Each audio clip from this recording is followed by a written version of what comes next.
मंडळी, सुरुवात करूया आजच्या मुंबई ईस्ट वेस्टला एका मोठ्या बातमीनं। मुंबईतल्या प्रभादेवी येथील 125 वर्ष जुन्या एल्फिन्स्टन पुलाच्या पाडकामाचा मार्ग आता मोकळा झाल्याचं सांगण्यात येतंय। या पुलाच्या पाडकामामुळे बाधित होणाऱ्या 2 इमारतींमधल्या रहिवाशांच्या पुनर्वसनाचा प्रस्ताव हा उपमुख्यमंत्री एकनाथ शिंदे यांच्याकडून मान्य करण्यात आलाय। त्यामुळे लक्ष्मी निवास आणि हाजी नुरानी चाळ या बाधित इमारतींमधील 83 प्रकल्पग्रस्तांचं पुनर्वसन आता नजीकच्या परिसरातल्या म्हाडाच्या इमारतींमधून होणार आहे। संबंधित रहिवाशांच्या मागणीनुसार प्रभादेवीतील म्हाडाच्या उपलब्ध सदनिकांमध्येच या रहिवाशांचं पुनर्वसन करण्याचा निर्णय घेण्यात आलाय।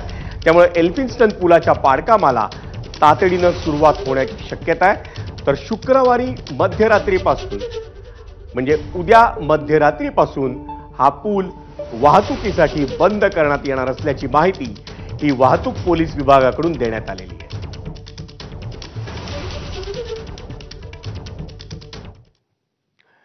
सध्याचा म्हणजे प्रभादेवीतला जो एल्फिन्स्टनचा पूल आहे त्याच्यावरून जाणारी वाहतूक तात्पुरत्या स्वरूपात बंद करून या मार्गावरील वाहतूक इतर मार्गाने वळवून वाहतूक व्यवस्थापन कसं बदलण्यात येणार आहे पाहूया ग्राफिक्सच्या माध्यमातून। महत्त्वाचे 3 मुद्दे आहेत। दादर पूर्वकडून पश्चिमेला जाण्यासाठी टिळक ब्रिजचाच वापर करावा लागेल। परळ पूर्वकडून प्रभादेवी आणि लोअर परळकडे जाण्यासाठी करी रोड ब्रिजचा वापर करावा लागेल। परळ भायखळा पूर्वकडून प्रभादेवी, वरळी, कोस्टल रोड आणि सी लिंकला जाण्यासाठी चिंचपोकळीचा ब्रिज वापरावा लागेल।